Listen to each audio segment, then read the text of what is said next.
अस्सलाम वालेकुम, मेरा नाम है जहांसेब हाशमी और ये है पोर्शा कायान GTS 2016 मॉडल। ये पोर्शा कायान का GTS वर्जन है जो कि टॉप ऑफ द लाइन होता है और ये गाड़ी वर्ल्ड वाइड भी और पाकिस्तान में भी काफ़ी रेयर है और परफॉर्मेंस फिगर्स के लिहाज से ये गाड़ी एक बहुत नेक्स्ट लेवल पे है। और डेफिनेटली ये गाड़ी क्योंकि साइज में कोई बहुत बड़ी बल्कि SUV नहीं है तो इसके मनूवर करना भी आसान है। फीचर्स के लिहाज से ये गाड़ी बहुत डिसेंट है। यह है गाड़ी हैवी पोर्शे, तो इस गाड़ी का एक स्टेटस सिंबल एक नेक्स्ट लेवल पे है। खैर इस गाड़ी में ऐसी बहुत सारी चीज़ें आती हैं जो कि कन्विंसिंग है, जैसा कि इस गाड़ी में इंजन 3.6 ट्विन टर्बो चार्ज आता है और इसके अलावा इसमें रिम 21 इंचेस के हैं और भी ऐसी बहुत सारी चीज़ें हैं जो कि बहुत मज़ेदार हैं। ये सारी चीज़ें मैं आगे कवर करूंगा इस रिव्यू के अंदर। फिलहाल अगर बात की जाए इस गाड़ी की प्राइस की तो इसकी डिमांड 5.5 करोड़ रुपए है। ये गाड़ी साइकिल मोटरस्पोर्ट के पास अवेलेबल है। अगर आपने इसके बारे में कोई इन्फॉर्मेशन लेनी है तो आप इस दिए गए नंबर पर कॉल कर सकते हैं या फिर आप साइकिल मोटरस्पोर्ट को विजिट कर सकते हैं। साइकिल मोटर्स की टोटल 2 ब्रांचेस हैं, एक रावलपिंडी में मरी रोड पे लोकेटेड है और फिर एक रावलपिंडी में DH2 के गेट 1 के ऑपोजिट लोकेटेड है। इन दोनों ही ब्रांचेस पे गाड़ियों की बाइंग एंड सेलिंग के साथ साथ गाड़ियों के काम भी किए जाते हैं, जैसे कि tints, wrap, ceramic coating, PPF, graphene coating और इसके अलावा यहाँ पे गाड़ियाँ फेसलिफ्ट भी की जाती हैं। सो गाड़ियों की मॉडिफिकेशन के किसी भी तरह के काम के लिए cycle Motors and cycle motorsports is the place. Overall, it's a great mid-size SUV, and today I'm going to review it. Let's start with the exterior of this car. Looks के लिहाज से ये गाड़ी बहुत डिसेंट सी है और यहाँ पे कुछ भी ओवरस्टेट नहीं किया हुआ। यहाँ पे क्रोम वगैरह भी बड़ा मिनिमलिस्टिक सा दिया गया है और उसके अलावा ये पोर्शे कायान की सेकंड जनरेशन का फेसलिफ्ट वर्जन है।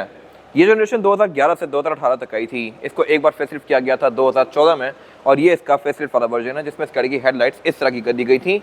इनमें अभी LED पॉइंट्स आते हैं, 4 इंडिविजुअल और इसके अलावा बीच में बाइजोन प्रोजेक्शन लैंप दिया गया है। फीचर्स के लिहाज से ये हेडलाइट बहुत ज़्यादा इक्विप्ड हैं, कैसे मैं आगे कवर करूंगा इंटीरियर में जाके। और इसके अलावा इस गाड़ी का बोनट भी काफ़ी मैसिव है। इसमें ये पोर्शे का बैच दिया गया है, सारे पैसे इसी चीज़ के हैं। खैर इसके अलावा इसमें ये DRL यहाँ पे नीचे इधर भी दी गई हैं और हेडलाइट में भी आती हैं और फिर नीचे ये फॉग लैंप्स दिए गए हैं जो कि आप अंदर से इंडिविजुअली ऑन कर सकते हैं, फ्रंट के भी और बैक के भी। इसके अलावा क्रूज गाड़ी में अडॉप्टिव आता है, पार्किंग सेंसर भी इस गाड़ी में दिए गए हैं, इसमें हेडलाइट वॉशर भी आते हैं और इसके अलावा सब कुछ यहाँ पे बहुत ज़्यादा फ्लोई सा है। ग्रिल्स में काफ़ी सारी दी गई हैं, एक यहाँ पे भी ग्रिल है, एक राइट पे भी ग्रिल है और एक सेंटर में भी है। और इसका पर्पज़ ये है कि इसमें राइट, लेफ्ट और सेंटर में इंडिविजुअल रेडिएटर्स आते हैं। अगर आप इसका बम्पर उतारें तो इधर अलग रेडिएटर है, उधर अलग है, सेंटर में अलग है, उसके आगे AC की ग्रिल अलग है क्योंकि गाड़ी twin turbo charge performance version है। सिंपल कार में इतने रेडिएटर्स नहीं आते। इसके अलावा वाइपर इस गाड़ी में थोड़े से हिडन दिए गए हैं, यानी कि ये बोनट के नीचे हैं जो कि इसकी लुक को नीट बना रहे हैं। और इसके अलावा अगर बात की जाए इस गाड़ी की साइड प्रोफाइल की तो यहाँ भी कोई खास डिफरेंस नहीं है, सब कुछ यहाँ पे बड़ा स्मूथ सा है। और इसके अलावा ये गाड़ी क्योंकि परफॉर्मेंस वर्जन है तो इसमें मोस्टली चीज़ें ब्लैक्ड आउट हैं, बेशक इस गाड़ी के डोर हैंडल हो, मोल्डिंग्स हो, साइड मिरर हो या रिम्स हो। बाय द वे रिम भी ये गाड़ी 21 इंचेस की ऑफर करती है जो कि LX 570 में आते हैं, हालांकि साइज में ये गाड़ी उससे काफ़ी छोटी है। ये सब चीज़ें मैं आगे कवर करूंगा। ये गाड़ी है भी ऑल व्हील ड्राइव और उसके अलावा अगर बात की जाए फीचर्स की तो फीचर्स के लिहाज से काफ़ी इक्विप्ड है। इसके साइड मिरर रिट्रैक्टेबल हैं, एडजस्टेबल हैं, इन्वर्टर वाला फीचर भी आता है, ये हीटेड भी हैं, फिर इसमें नीचे पड लैंप्स भी आते हैं और इसके इंडिकेटर्स भी ये काफ़ी स्लीक से दिए गए हैं। इसके अलावा इसमें सॉफ्ट अनलॉक चारों ही डोर्स में आता है, यानी कि मैं इस गाड़ी को यहीं से ही लॉक या अनलॉक कर सकता हूँ। फिर इसमें जो आसपास एल्यूमिनियम की फ्रिल्स आती हैं विंडोज़ के वो भी ब्लैक्ड आउट हैं डेफिनेटली क्योंकि गाड़ी एक परफॉर्मेंस पैकेज है। फिर इसमें पैनोरामिक रूफ भी आती है जो कि मैं अंदर से कवर करूंगा अभी। और इसके अलावा इसमें फिर ये व्हील्स के आसपास व्हील आर्चेस भी दी गई हैं जो कि ब्लैक कलर में ही है और ये पेंट में है, प्लास्टिक की नहीं है, जो कि इस गाड़ी को थोड़ी प्रीमियम लुक दे रही हैं। और ये इस गाड़ी की एब्सोल्यूट साइड प्रोफाइल साइज के लिहाज से ये गाड़ी एक मिड साइज SUV है, इसको फुल साइज नहीं कह सकते। अगर देखा जाए तो ये गाड़ी फॉर्च्यूनर से भी थोड़ी सी छोटी है, हाइट में थोड़ी सी कम है और प्राडो वगैरह से काफ़ी छोटी है। और इस प्राइस ब्रैकेट में जो आपको और ऑप्शन मिलते हैं जैसे कि लेक्सस LX 570, उससे तो ये गाड़ी काफ़ी छोटी है, लेकिन साइज ही सब कुछ नहीं होता। पाकिस्तान में मेंटालिटी लोगों की है कि जितनी बड़ी गाड़ी होगी उतनी महंगी होगी, बट ये गाड़ी छोटे होते हुए ऐसी बहुत सारी फीचर्स ऑफर करती है जो कि कन्विंसिंग इनफ है इस गाड़ी को लेने के लिए। वो मैं सब आगे कवर करूंगा इंजन बे में जाके और इंटीरियर में जाके। फिलहाल अगर बात की जाए इस गाड़ी की ओवरऑल लुक की तो ये बहुत डिसेंट है। यहाँ पे हर चीज़ पे बहुत ज़्यादा वर्क किया गया है। विंडोज इस गाड़ी की काफ़ी शार्प सी हैं, इन पे बॉर्डर्स काफ़ी लाइट से दिए गए हैं और इसके अलावा रेयर विंडोज इस गाड़ी की टिंट में आती हैं, कंपनी से ही स्टैंडर्ड। और अगर बात की जाए इस वाले एंड की तो यहाँ पे आके चीज़ें एग्रेसिव होना शुरू हो जाती हैं। किस तरह से कि एक तो इस गाड़ी में 4 एग्जॉस्ट दिए गए हैं जो कि मैं बैक पे जाके कवर करूँगा। इसके अलावा रिम भी इस गाड़ी में काफ़ी मज़ेदार है, टायर्स की प्रोफाइल काफ़ी वाइड है और इसमें क्वार्टर ग्लास भी आते हैं जो कि इसकी लुक को बेहतर बनाते हैं। इसी बॉडी में प्लग इन हाइब्रिड वाले वर्जन भी आते हैं, पेट्रोल वाले वर्जन भी आते हैं, डीजल वाले वर्जन भी आते हैं। ये गाड़ी पेट्रोल ट्विन टर्बो चार्ज है। इसमें फ्यूल टैंक राइट साइड पे दिया गया है और कोई प्लग इन हाइब्रिड वाला स्लॉट नहीं आता, कुछ गाड़ियों में वो स्लॉट भी आता है। और बाय द वे ये गाड़ी क्योंकि एक मिड साइज SUV है तो इस गाड़ी में एंट्री और एग्जिट भी काफ़ी आसान है। मैं अपनी ही हाइट पे जाके इसके अंदर बैठ सकता हूँ लाइक दिस। सेडान्स की तरह नहीं कि मुझे थोड़ा सा नीचे बैठना पड़े और बाहर निकलने में मुश्किल हो, इसमें एंट्री और एग्जिट का भी आपको कोई इशू नहीं होने वाला। और अगर बात की जाए इस गाड़ी के रियर लुक की, तो ये भी स्पोर्टीनेस और डिसेंसी का एक अच्छा मिक्स है। इस तरह से कि इसमें जितने भी बैजेस हैं ये सारे ब्लैक्ड आउट हैं, तो ये काफ़ी सरल सी लुक दे रहे हैं इसको। इसमें ऊपर स्पॉइलर भी आता है, लेकिन बैक पे ये गाड़ी क्वाड एग्जॉस्ट ऑफर करती है। ये चारों एग्जॉस्ट फंक्शनल हैं, इसमें प्रॉपर 4 टिप्स दी गई हैं और इसकी साउंड भी काफ़ी एग्रेसिव है, जो कि ड्राइव मोड के साथ चेंज होती है। अभी ये गाड़ी नॉर्मल मोड पे है, तो इसकी कोई खास आवाज़ नहीं है। अगर मैं इसको स्पोर्ट में स्विच करूंगा तो इसकी आवाज़ काफ़ी ज़्यादा हो जाएगी। इसके अलावा अगर बात कीजिए फीचर्स की, तो ये गाड़ी बैक पे पार्किंग सेंसर ऑफर करती है। इसमें रेड फॉग भी आती है। टेल लाइट इस गाड़ी की काफ़ी स्लीक सी दी गई है, जो कि एलईडी में है, और इसके अलावा इंडिकेटर और रिवर्स भी इसका एलईडी में ही आता है।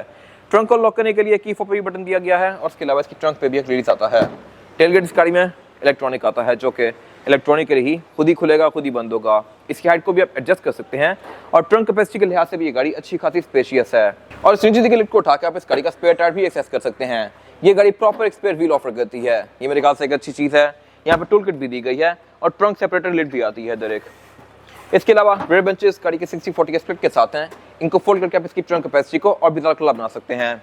टेलगेट को बंद करने के लिए इधर एक बटन दिया गया है, और इसके अलावा यहाँ पे कुछ खास है नहीं। ऑलराइट, अब अगर बात कीजिए इस गाड़ी के इंटीरियर की, तो ये पोर्शा कायान GTS का इंटीरियर है। ये गाड़ी ब्लैक विद ब्राउन है, और इसमें जगह जगह GTS की बैजिंग दी गई है, क्योंकि ये एक हाई एंड ट्रिम है। खैर, इसमें मटेरियल्स बहुत ज़्यादा प्रीमियम यूज़ किए गए हैं, और इसके इंटीरियर की भी एक काफ़ी स्पोर्टी सी वाइब है। किस तरह से मैं कवर करूँगा। फिलहाल अगर बात कीजिए इस गाड़ी के स्टीयरिंग व्हील की, तो स्टीयरिंग व्हील इस गाड़ी का पूरा ही लेदर की फिनिश में है, और इसमें लेफ्ट राइट पे डिफरेंट कंट्रोल्स दिए गए हैं, बट ये बड़े मिनिमलिस्टिक से हैं। लेफ्ट पे जो कंट्रोल्स हैं वॉल्यूम वाले हैं, राइट पे जो कंट्रोल्स हैं यहाँ से आप इसके MID के बीच में नेविगेट कर सकते हैं। और बाय द वे, ऐसे स्टीयरिंग व्हील पोर्शा 911 में भी आता है। लुक्स के लिए ऐसे स्टीयरिंग व्हील काफ़ी सिंपल सा है, लेकिन इससे पैडल शिफ्टर्स काफ़ी अग्रेसिव दिए गए हैं।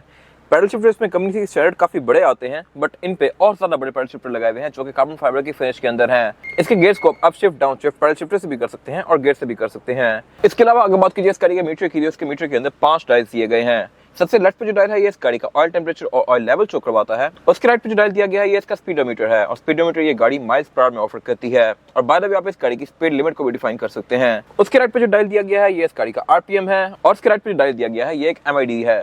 MID डिस्प्ले आपको इस गाड़ी का काफी सारी चीजें शो करवाता है, जैसे कि ट्रिप्स, एवरेज किलोमीटर पर लीटर, गाड़ी का टायर प्रेशर मॉनिटर, गाड़ी की हाइट, और इसके अलावा फिर यहाँ से आप इसकी स्पीड को डिफाइन कर सकते हैं। अगर आप 260 पे लिमिटर लगाना चाहें तो भी लगा सकते हैं, अगर आप 300 पे लगाना चाहें तो भी लगा सकते हैं। 300 से ऊपर नहीं जा सकती है गाड़ी। खैर, उसके अलावा इसमें और भी बहुत सारी चीजें शो करवाती है ये गाड़ी आपको। और उसके राइट पे एक और गेज दिया गया है, जो कि वाटर टेम्परेचर और फ्यूल गेज है। इसके अलावा अगर बात की जाए इस गाड़ी के मीटर की, तो मीटर की प्रेजेंटेशन काफी डिसेंट सी है। इसके ऊपर लेदर दिया गया है, और इसके बीच में ब्राउन कलर की स्टिचिंग कंटिन्यू करती है, जो कि इसकी सीट्स के साथ मैचिंग है। और इसके अलावा अगर बात की जाए डैशबोर्ड की, तो डैशबोर्ड भी इस गाड़ी का साइज के लिहाज से काफी मैसिव है। डैशबोर्ड के सेंटर में इसके एक क्लॉक दी गई है, जो कि यूजुअली गाड़ियों में एड ऑन फीचर आती है, बट इस गाड़ी में कभी से स्टैंडर्ड ही आई हुई है। और इसके बीच में जो मेन हैंड है ये सेकंड्स का है। सेकंड वाली क्लॉक इसकी मेन दी गई है, जो कि कंटिन्यूसली रोटेट करती रहती है इसके अंदर। और इसके अलावा सेंटर में फिर एक छोटा डायल दिया गया है, जो कि आपको इसका एक्चुअल टाइम शो करवाता है। एनालॉग डायल, इसमें दोनों डिस्प्ले आते हैं बेसिकली, एनालॉग भी और डिजिटल भी। उसके अलावा साथ यहाँ पे 2 एयर वेंट्स दिए गए हैं, सेंटर में स्पीकर दिया गया है, और उससे नीचे फिर इसका डैशबोर्ड का मेन फेस दिया गया है। इसमें एयर वेंट्स ऑलमोस्ट वर्टिकल हैं, और इसमें फिर सेंटर में एक स्क्रीन दी गई है, जो कि 6 इंचेस की है। इसमें aux, navigation, Bluetooth, USB, CD भी डलती है, और ये गाड़ी आपको यहाँ पे नेविगेशन वगैरह भी शो करवाती है। ये सिर्फ 6 इंचेस की है, बट इसमें काफ़ी सारी स्टैट्स वगैरह भी शो होती हैं गाड़ी की। और इसके अलावा नीचे पर यहाँ पे इसके कुछ फिजिकल बटन दिए गए हैं, जहाँ से वॉल्यूम अप डाउन ट्रैक आगे पीछे कर सकते हैं। उससे नीचे पर इसका क्लाइमेट कंट्रोल दिया गया है। क्लाइमेट कंट्रोल ये गाड़ी 4 जोन ऑफर करती है। कंपनी के स्टैंडर्ड इस गाड़ी में 2 जोन आता है, लेकिन अगर आप एड ऑन करवाना चाहें तो 3 जोन भी कर सकते हैं, और आप बिल्कुल टॉप पे जाएं तो फिर आपको 4 जोन भी मिल जाता है, जो कि इस गाड़ी में लिया गया है। इस क्लाइमेट कंट्रोल का डिस्प्ले इंडिविजुअल दिया गया है यहाँ पे, और इसके साथ नीचे जो बहुत सारे बटन दिए गए हैं ये क्लाइमेट कंट्रोल के हैं। यहाँ से आप इसका मोड चेंज कर सकते हैं कि हवा कहाँ से बाहर आएगी, और इसके अलावा टेम्परेचर एडजस्ट कर सकते हैं। फिर उसके साथ यहाँ पे इसका गेयर सिलेक्टर दिया गया है। इसमें जो गेयर सिलेक्शन है वो है P, R and D, और D में करके आप इस गाड़ी को इस तरह से मैनुअली भी चला सकते हैं, लाइक दिस। और इसके अलावा ये गाड़ी सीट्स भी हीटेड ऑफर करती है, फ्रंट दोनों भी और बैक दोनों भी। इसके अलावा सेंटर में फिर यहाँ पे इसके ड्राइविंग मोड्स दिए गए हैं। ड्राइविंग मोड्स गाड़ी में ऑफ रोड और ऑन रोड दोनों आते हैं। और फिर इसके अलावा जो मेन ड्राइविंग मोड्स हैं वो इसमें कंफर्ट, स्पोर्ट और स्पोर्ट प्लस हैं। दरमियान की कोई बात की नहीं गई, इको वाला मोड्स में दिया ही नहीं गया। और इसके अलावा फिर यहाँ पे इसका हाइट रजिस्टर दिया गया है। इसकी हाइट को भी आप रेज या लोअर कर सकते हैं यहाँ से। फिर इसके अलावा यहाँ पे इसका sport mode, sport plus mode दिया गया है। इको लिंक ऑफ करने का बटन दिया गया है, ट्रैक्शन कंट्रोल दिया गया है, और फिर एक और बटन दिया गया है जो कि आपको फर्स्ट लुक में समझ नहीं आएगा। ये बेसिकली इसका एग्जॉस्ट मोड है। यहाँ से आप इसका एग्जॉस्ट ऑन या ऑफ कर सकते हैं।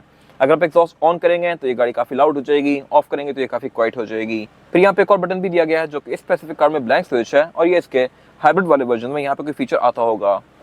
फिर उसके अलावा यहाँ पे इसके ग्रैब हैंडल्स दिए गए हैं जहाँ पर आप पकड़ के इसके अंदर जम के बैठ सकते हैं और इनका पर्पस ये है कि आप अगर गाड़ी ड्राइव करें तो आप राइट हाथ से इसको नहीं पकड़ सकते। आप राइट हाथ से यूजुअली स्टीयरिंग होल्ड करते हैं तो आपको पकड़ने के लिए यहाँ पे ग्रैब हैंडल दिया गया है जिसको पकड़ के आप जम के बैठ सकते हैं इस गाड़ी के अंदर एक्सट्रीम ऑफ रोडिंग करते हुए। फिर उसके अलावा पीछे 2 कप होल्डर्स दिए गए हैं और इसका सेंटर कंसोल दिया गया है। सेंटर कंसोल इस गाड़ी का सारा ही लेदर की फिनिश में है, लेकिन स्पेस के लिहाज से बहुत ज़्यादा स्पेशियस नहीं है। यहाँ पर थोड़ा बहुत सामान रख सकते हैं। इसमें एक ऑक्स इनपुट दिया गया है, यूएसबी इनपुट दिया गया है और एक चार्जिंग आउटलेट दिया गया है। और उसके अलावा अगर बात की जाए इस गाड़ी की सीट्स की, तो सीट्स भी इस गाड़ी की काफ़ी प्रीमियम है। ये परफोरेटेड सीट्स हैं, हीटेड भी हैं और इसमें ये जो लेदर है ये काफ़ी ज़्यादा प्रीमियम है। सेम लेदर इसका डोर्स के अंदर भी कंटिन्यू किया गया है और ये सीट्स 12 वे एडजस्टेबल हैं। आप इसके लंबा सपोर्ट को एक्सटेंड कर सकते हैं, कॉन्ट्रैक्ट कर सकते हैं। इसके लंबा सपोर्ट को भी ऊपर नीचे कर सकते हैं। लंबा सपोर्ट इसमें ऊपर भी आता है और उसके अलावा फिर इसमें थाई सपोर्ट को भी आप टाइट या लूज कर सकते हैं और उसके अलावा साइड पे जो ग्रिप्स हैं इसकी इनको भी आप कम या ज़्यादा कर सकते हैं। इसके अलावा ये गाड़ी क्योंकि टॉप ऑफ लाइन है तो इसके हेडरेस्ट के अंदर ये GTS की बैजिंग दी गई है, तो ये मेरे ख्याल से मजे की चीज़ें हैं। इसके अलावा इन दोनों ही सीट्स के अंदर मेमोरी फंक्शन आता है। लेफ्ट वाली सीट पे 3 मेमोरी फंक्शन दिए गए हैं, राइट सीट पे 2 मेमोरी फंक्शन दिए गए हैं और फिर एक की का ऑप्शन दिया गया है। ये बेसिकली आप की डिफाइन कर सकते हैं। अगर लेट्स सपोज मेरे पास एक की है और उसमें सेटिंग मैंने सेव की है तो मैं जब भी आके इस गाड़ी को स्टार्ट करूंगा ये गाड़ी की रिकॉग्नाइज करके मेरी सेटिंग के लिहाज से सीट, स्टीयरिंग व्हील वगैरह एडजस्ट कर देगी। अगर लेट्स सपोज मैंने दूसरी की किसी और को दी हुई है और वो इस गाड़ी में आके बैठ के अपनी की से इस गाड़ी को स्टार्ट करता है तो फिर गाड़ी उसकी सेटिंग खुद ही कर देगी, उसको सेलेक्ट करने की जरूरत नहीं पड़ेगी। इसके अलावा इसमें door lock and locker electronic आते हैं, विंडो इस गाड़ी की सारी पावर्ड हैं और साइड मिरर भी इसमें रिट्रैक्टेबल आते हैं। अगर बात कीजिए वैनिटी मिरर की तो इसमें ड्राइवर पैसेंजर दोनों के लिए दिए गए हैं। इनमें लाइट भी आती है जो कि ऑटोमेटिकली ऑन होती है और ये एक्सटेंडेबल भी हैं राइट पे और फ्रंट पे यहाँ पे एक और सनशेड भी दिया गया है ताकि आप दोनों तरफ से अपने आप को सन से गार्ड कर सकें। फिर इसके अलावा रूफ इस गाड़ी की पूरी एल्केंटारा की फिनिश में है। रूफ भी, इसके पिलर्स भी और बैक पे भी सारा ही रूम ऊपर तक एल्केंटारा में है जो कि इसकी फील को बहुत प्रीमियम बना रहा है। इसके अलावा सेंटर में फिर इसकी केबल लाइट्स दी गई हैं जो कि LED में है और उसके अलावा इसकी पैनोरामिक रूफ के कंट्रोल्स दिए गए हैं यहाँ पे जिसको आप यहाँ से ओपन या क्लोज कर सकते हैं लाइक दिस। इसके अलावा एयरबैग भी ये गाड़ी काफ़ी सारे ऑफर करती है। साउंड सिस्टम इस गाड़ी में बोस का आता है, सीट बेल्ट वगैरह इसमें नॉर्मल आती हैं और इसके अलावा यहाँ पे कुछ खास है नहीं। इसके बाद अगर बात की जाए इस गाड़ी में रेयर पैसेंजर्स के लिए सीटिंग कैपेसिटी की तो ये बैक पे अच्छी खासी स्पेशियस है। मेरे पास लेग रूम काफ़ी स्पेशियस है अगर मैं नॉर्मल बैठूँ तो, और हेडरूम का भी इस गाड़ी में कोई इशू नहीं है। और इसके अलावा बैक पे गाड़ी फीचर्स भी बहुत ज़्यादा ऑफर करती है। इस तरह से कि रेयर पैसेंजर्स के लिए यहाँ पे प्रॉपर क्लाइमेट कंट्रोल की 2 इंडिविजुअल जोन्स दी गई हैं। ये एक एड ऑन फीचर है और इस गाड़ी में लिया गया है और इसमें क्लाइमेट कंट्रोल बैक पे प्रॉपर फ्रंट जैसा ही आता है। इसमें ऑटो वाला फीचर भी है, इसके टेम्परेचर को आप एडजस्ट भी कर सकते हैं और उसके अलावा मोड भी सिलेक्ट कर सकते हैं कि आप पे हवा कहाँ से आए। इसमें एयर वेंट्स बेसिकली पाँव पे भी दिए गए हैं, पिलर्स में भी दिए गए हैं और उसके अलावा सेंटर में भी दिए गए हैं, तो ये आप पे हर तरफ से प्रॉपर हवा थ्रो करती है और आपको कोजी सी फील देती है। फिर इसके अलावा बैक पे इस गाड़ी में एक और अच्छा फीचर दिया गया है और वो है लॉक बटन। आप यहीं से बैठ के गाड़ी को लॉक कर सकते हैं। ये मेरे ख्याल से एक अच्छी चीज़ है। यूजुअली फ्रंट दोनों पैसेंजर उतर के चले जाते हैं शॉपिंग करने या कहीं भी, तो बैक पे लोग बैठे होते हैं और गाड़ी खुली हुई होती है और आपको इसको बंद करने के लिए उठ के आगे जाना पड़ता है। तो इसमें बैक पे भी लॉक बटन दिया गया है। ये मेरे ख्याल से एक अच्छा फीचर है और हर किसी को इनकॉर्पोरेट करना चाहिए अपनी कार्स में। खैर, इसके अलावा बैक पे सेंटर में काफ़ी बड़ा हम्प दिया गया है, तो यहाँ पे थर्ड पर्सन को बैठने में थोड़ी सी मुश्किल होगी। बैक पे 2 इंडिविजुअल प्रॉपर सीट्स दी गई हैं रेयर पैसेंजर्स के लिए। इनके भी एड्रेस में ये GTS की बैजिंग दी गई है और सेंटर में फिर देखिए सेंटर कंसोल आता है जिसको निकाल के आप इसमें से 2 कप होल्डर एक्सेस कर सकते हैं और इसको एज एन आर्मरेस्ट भी यूज कर सकते हैं। इसके अलावा इसकी रेयर सीट 60-40 के स्प्लिट के साथ हैं। इनमें सीट बेल्ट्स भी आती हैं, ISOFIX के पोर्ट्स भी दिए गए हैं और इसमें फिर डोर्स के अंदर एस्ट्रेस भी आती हैं जिनको आप इस तरह से निकाल सकते हैं। ये मेरे ख्याल से एक अच्छी चीज़ है। इस एरा में एस्ट्रेस बहुत ज़्यादा इन थी। इन एस्ट्रेस के अंदर लाइट भी दी गई है प्रॉपर। इसके अलावा डोर पैनल भी इस गाड़ी के लुक्स के लिहाज से बहुत मज़ेदार हैं और इसमें साउंड सिस्टम भी बोस का आता है। नीचे भी स्पीकर्स दिए गए हैं मेन, फिर ऊपर स्पीकर दिया गया है और फिर एक ट्विटर भी दिया गया है। इसके अलावा ऊपर यहाँ पे इसकी एक लाइट दी गई है जो कि LED में है और इसके अलावा साथ यहाँ पे एक हैंगर दिया गया है जहाँ पर आप कोई अपनी कोट या इस तरह का कुछ भी हैंग कर सकते हैं। इसके अलावा ऊपर इसमें पैनोरामिक रूफ दी गई है जो कि रेयर पैसेंजर का रूम इस गाड़ी में काफ़ी ब्राइट बनाती है और इसके अलावा यहाँ पे कुछ खास है नहीं। और अगर बात की जाए इस गाड़ी के इंजन की तो इंजन गाड़ी 3600 CC twin turbo charge offer करती है। ये इंजन ट्विन टर्बो है। इस बॉडी साइज में बहुत सारे इंजन आते हैं। 3.6 litre twin turbo, 3.6 litre normal, 4000 CC, 4800 CC, फिर प्लग इन हाइब्रिड भी आती हैं इसमें और डीजल इंजन भी आते हैं। ये इंजन परफॉर्मेंस के लिहाज से बहुत नेक्स्ट लेवल पे है। अगर बात कीजिए परफॉर्मेंस फिगर्स की तो ये गाड़ी 434 हॉर्स पावर प्रोड्यूस करती है with 450 newton metre of torque, जो कि एक अच्छा परफॉर्मेंस फिगर है और मर्सिडीज G63 के आसपास का है। G63 भी यही परफॉर्मेंस फिगर्स ऑफर करती है, जो कि LX570 वगैरह इससे काफ़ी वीक होती हैं। तो यहाँ पे ये गाड़ी ऐसी चीज़ ऑफर करती है जो कि इस गाड़ी की प्राइस को जस्टिफाई करते हैं। ये गाड़ी एक प्रॉपर परफॉर्मेंस पैकेज है। आप इवन इस गाड़ी पर ड्रिफ्टिंग भी कर सकते हैं। फिर ये गाड़ी है भी ऑल व्हील ड्राइव, तो ये सही जम के चलेगी। इसमें ऐसे ड्राइव मोड्स आते हैं जो कि इसकी राइड को और ज़्यादा अच्छा बनाते हैं। ये गाड़ी एयर मेड सस्पेंशन भी ऑफर करती है। आप इसकी हाइट को भी ऊपर या नीचे कर सकते हैं अपनी मर्जी के लिहाज से। और इसके अलावा अगर बात की जाए एवरेज की, तो ये गाड़ी आपको एवरेज 4 से 5 की देगी। ये मेरे ख्याल से थोड़ी कम है, लेकिन इसलिए कि मोस्टली कार आपको यही एवरेज देती हैं। फिर इसके अलावा ये इंजन काफ़ी वेल ऑर्गेनाइज्ड है। इसमें सब कुछ बड़ा प्रॉपर दिया गया है, जैसे कि प्रॉपर सोच के इस पर थॉट लगा के बनाया गया हो। ऐसा नहीं कि कोई भी पाइप कहीं से भी आ रहा है और कहीं भी घुस रहा है। प्रॉपर इसमें आपको हर चीज़ का एक सीक्वेंस नजर आएगा।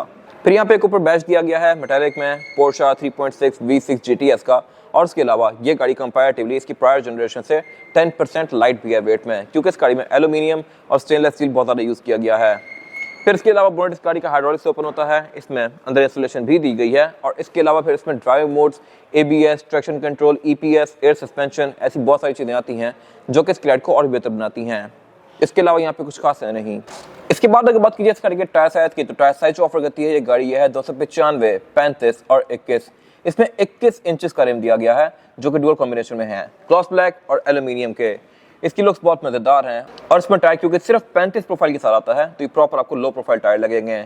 बाकी टायर स्पेसिफिक कार में योकोहामा का एडवान है, जो कि एक अच्छा टायर है और इसकी लाइफ हाफ से ज़्यादा रिमेनिंग है, तो ये आपको 20-30 हज़ार किलोमीटर एक अच्छा राइड प्रोवाइड करेगा।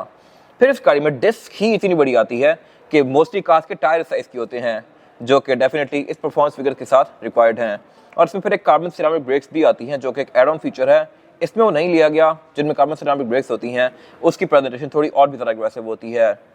इसमें ब्रेक कैलिपर रेड में आते हैं, क्योंकि डेफिनेटली गाड़ी परफॉर्मेंस वर्जन है। फिर इस गाड़ी में एक सस्पेंशन कंट्रोल सिस्टम भी आता है, जिसको पोर्शा PDCC कहता है, यानी कि पोस्चर डायनामिक चेसिस कंट्रोल, जो कि इस गाड़ी की चेसिस को हर किस्म की टेरेन के लिहाज से एडजस्ट करता है। तो ये गाड़ी आपको ऑफ रोडिंग पे भी और ऑन रोड पे भी हर लिहाज से बेस्ट एक्सपीरियंस देगी।